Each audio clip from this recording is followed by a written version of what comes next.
followers and people who know me as a political commentator who's always commenting on political events and current events, that a lot of people have no idea about my background and why I am so passionate speaking the way I speak. But let me share with you my background, and you'll understand where this passion comes from, and why this week has been so difficult for me watching what's happening in the Middle East. You see, I was born and raised in Lebanon, which used to be the only majority Christian country in the Middle East. We were open-minded, we were fair, we were tolerant, we were multicultural. We prided ourselves in our multiculturalism. We had open borders. We welcomed everyone into our country because we wanted to share with them the westernization which we had created in the heart of the Middle East. Lebanon became Paris of the Middle East, banking capital of the Middle East. Unfortunately, all that began to change when we accepted a wave of refugees into our country, people who did not share our values, but wanted to use Lebanon as a launching pad to kill the Jews and drive them into the sea. Lebanon was the only country in the Arabic world that accepted the third wave of Palestinian refugees. When they came to our country, they wanted to destroy our country. They ended up destroying our country. My 9/11 happened to me in 1975, when radical Islamic Palestinians blew up my home, bringing it down, burying me under the rubble wounded. I ended up in a hospital for 2.5 months. And as I laid in a hospital bed, hooked up to IVs, I would ask my parents, why did they do this to us? And my parents would tell me, because we are Christians, they consider us infidels, and they want to kill us. So I learned since I was a 10-year-old little girl that I am wanted dead simply because I was born into the Christian faith and lived in a Christian town. We ended up leaving the hospital and coming back home, but my home was no longer the home I left. I ended up living in a bomb shelter underground in an 8x10 room without electricity, without water, and very little food. And that's where I lived for the next 7 years of my life, from the age of 10 till the age of 17, robbed of my youth. The Palestinian Islamists cut off all water supply passion comes from, and why this. I ended up in a hospital for 2.5 months. And as I laid in a hospital bed, hooked up to IVs, I would ask my parents, why did they do this to us? And my parents would tell me, because we are Christians, they consider us infidels, and they want to kill us. So I learned since I was a 10-year-old little girl that I am wanted dead simply because I was born into the Christian faith and lived in a Christian town. We ended up leaving the hospital and coming back home, but my home was no longer the home I left. I ended up living in a bomb shelter underground in an 8x10 room without electricity, without water, and very little food. And that's where I lived for the next 7 years of my life, from the age of 10 till the age of 17, robbed of my youth. The Palestinian Islamists cut off all water supplies to our town, cut off electricity, cut off food. In order for us to go out and get some greenery, we would go out and dig out dandelions and different greenery that grew around our bomb shelter, because it was the only salads we had to eat. To get some water, we would crawl into a nearby spring to get some water, because we were surrounded by Islamic Palestinians at us. And every time we left our bomb shelter to the spring to get water, we would say our last goodbyes, because we did not know if we're going to come back alive or dead just to get some water. This became my existence. I remember a few years into the war, in the beginning, we thought it's going to be a couple weeks, and then everybody's going to see the massacres that the Palestinians are doing to the Christians in Lebanon, how they put their heads together with the Muslims in Lebanon and declare jihad on the Christians, the massacres of children, the slaughter, even the crucifixion of Christian men on crosses. One of the famous city massacres was in the city of Damour in Lebanon, where they massacred the whole town. This barbarism, this Palestinian barbarism, is not new. My father would say, all the Christian nations are going to wake up and see what's happening to Lebanon, to the Christians, and they're going to come save us. But nobody came, and the world forgot about us. I remember 3 years after living in the bomb shelter, I was 13 years old, and one of our militia, one of our Christian friends stopped by, and he said to me, Brigitte, we heard a lot of chatter on the radio, and we believe tonight we are going to be slaughtered. And he said, if I don't see you tomorrow, I wish you a merciful death. And he left. Dressing in my Sunday best, my Easter dress, because I wanted to look pretty, because I knew that when they come to slaughter me, there would be no one to bury me, and I wanted to look pretty when I'm dead. And I remember my mother combing my long black hair as I sobbed, begging her, I don't want to die. I'm only 13 years old. Please do something. I don't want to die. And there was nothing my mother could say to me. And I remember sitting in the corner of our bomb shelter, and my father started reading from Psalms. I shall walk into the valley of death and fear no evil, for thou art with me. And my parents said to me, when they come to slaughter us tonight, we will create a distraction. You're an only child. You're a young child.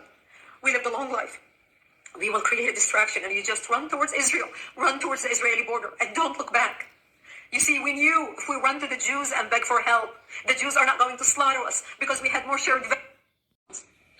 Thank God I did not have to make that decision that night, because that's the night when Israel came in physically into Lebanon and established the security zone and kicked out the radical Islamic Palestinian element that surrounded our town. And Israel set up artillery bases in the hills surrounding our town. And that's how we survived for another 5 years, until 1982, when Israel invaded Lebanon, working with the Christians, trying to help the Christians take back their country, take back their democracy, and kick out the radical Islamic element that had taken control of the country at that time. We had 11 Islamic terrorist organizations operating out of Lebanon, including the PLO, the Palestinian Liberation Organization. And Israel finally ended up kicking Yasser Arafat and his cronies all the way to Tunisia. And that's how we came out of the bomb shelter and back to rebuilding our lives. I ended up moving to Israel in 1984 and becoming a news anchor for World News, and the Islamic Terrorism Warns America. The book sold over 1 million copies. It came out in 2006. I encourage you to read it. I encourage you to order it so you can understand why I fight terrorism, why I speak with such passion and conviction. People who watch me debate people and fight people and care less about the labels people throw at me. They call me radical. They call me a hater. I don't hate anybody. I pray for the Middle East. Today I'm praying for the Jews, for the Palestinians, for the Lebanese, for the innocent people who are dying or who are going to die because of the work of Hamas, because of the work of Hezbollah, because of the work of Iran, because of the crazy radicals who want to kill, who want to create mayhem on the world. We must stand up against barbarism. Barbarism done in the name of any people, of any religion, is not acceptable. Barbarism is when you shoot babies in their cribs. Barbarism is when you decapitate babies. Barbarism is when you rape women and kill them. Barbarism is when you kidnap old grandmas and you kidnap children and you put them in cages with the sole purpose of torturing them and killing them. Barbarism, unacceptable under any name, from any people, from any religion. That's why the good people need to stand up against terrorism, against Islamic terrorism.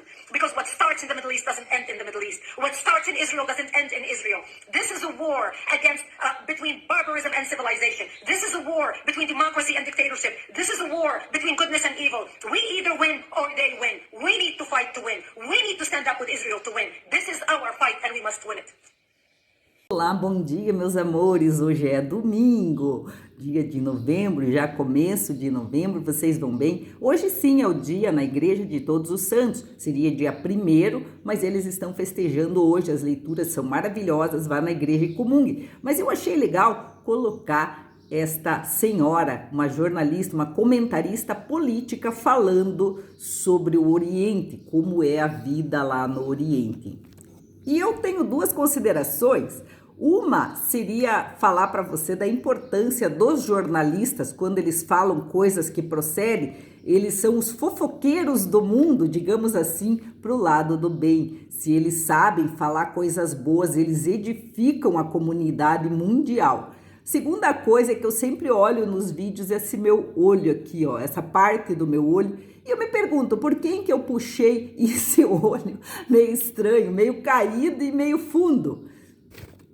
E quando eu vejo o olho da libanesa, eu tive a resposta. O meu olho vem da minha avó, que era filha de um libanês, que veio embora para o Brasil, com certeza já prevendo as coisas que estariam acontecendo lá no Líbano.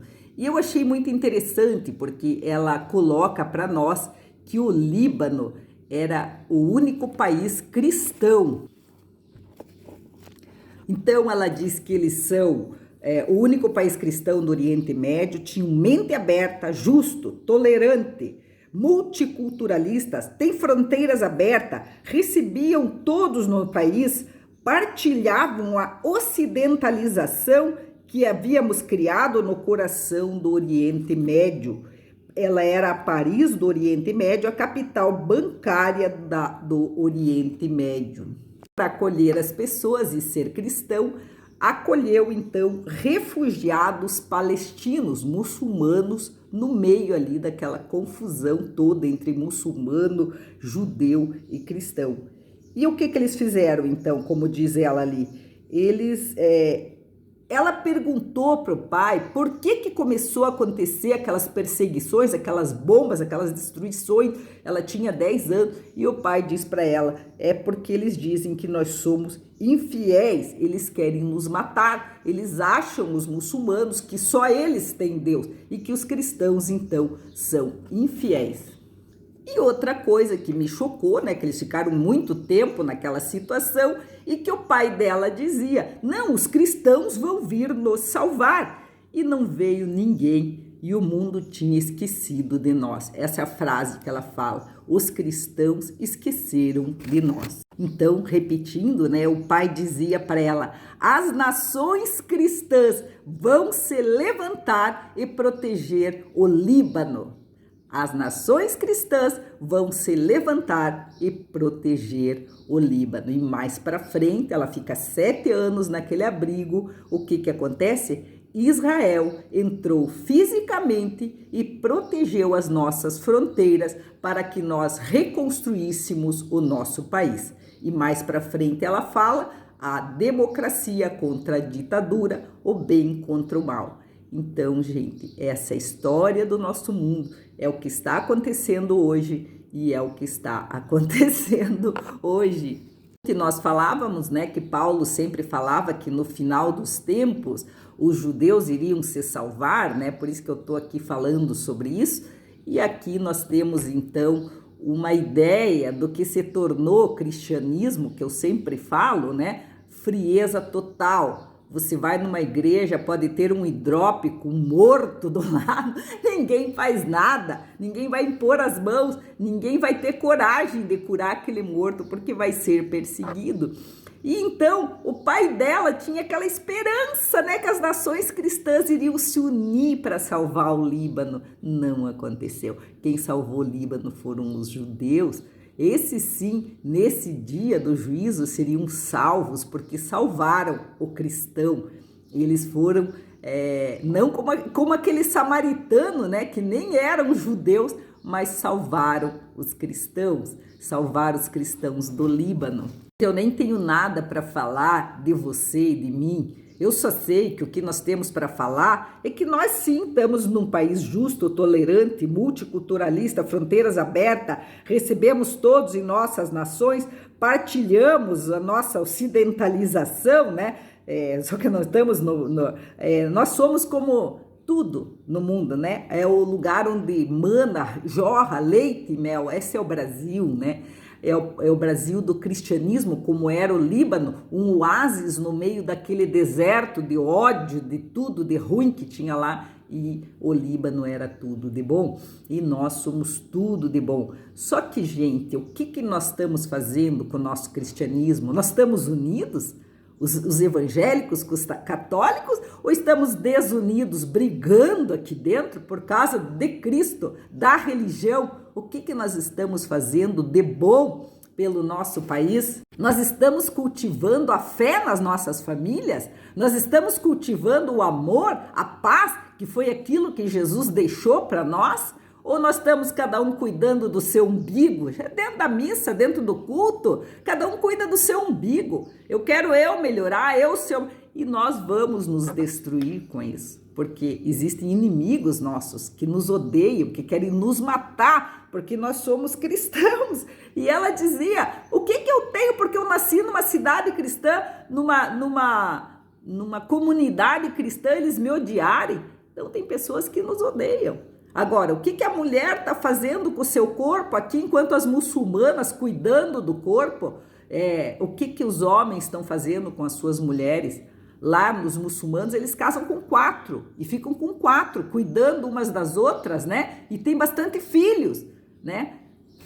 O que nós estamos fazendo com os nossos filhos? Matando no ventre materno? O que os homens fazem com as mulheres com os homens? Como estão as nossas famílias cristãs? Nós estamos indo bem nesse quesito? Nós temos tudo isso, somos tolerantes, justos, mente aberta, terra que jorra leite e mel, temos o Jesus, temos Cristo, a missa sendo celebrada, os cultos, a palavra de Deus. E o que nós estamos fazendo com as nossas famílias? Eles estão cultivando, aumentando o número, eles já estão tomando conta da Europa. Né? Quantos filhos? Um homem casa com 4 mulheres, ele não transa com 8, 10, 20, 30 mulheres, ele casa, ele assume aquelas mulheres para ele. É errado? Eles acham certo. E as mulheres são amigas umas das outras, os filhos se criam naquele lar cheio de paz, cheio de comida, cheio de coisa boa, e nós estamos criando como os nossos filhos aqui. Vou falar mais porque nem sei o que falar, nem sei o que fazer pelo nosso Brasil, pelo nosso Cristo, pelas nossas igrejas cristãs. Eu nem sei o que fazer, porque acho que estamos no final dos tempos, principalmente por causa das nossas famílias. Uma vergonha uma vergonha às nossas famílias brasileiras. A que ponto chegamos? A que ponto o comunismo nos atacou? A que ponto, então, o feminismo nos atacou?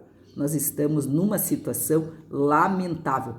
Cadê a oração da família brasileira? A família brasileira está orando ou está buscando seus próprios interesses? Ninguém está orando, ninguém está louvando o Criador, entendeu? Então eu fico muito triste e como essa mulher eu vou me mudar talvez para Israel, porque lá eu tenho vários vídeos deles fazendo oração comunitária. Fique com Deus!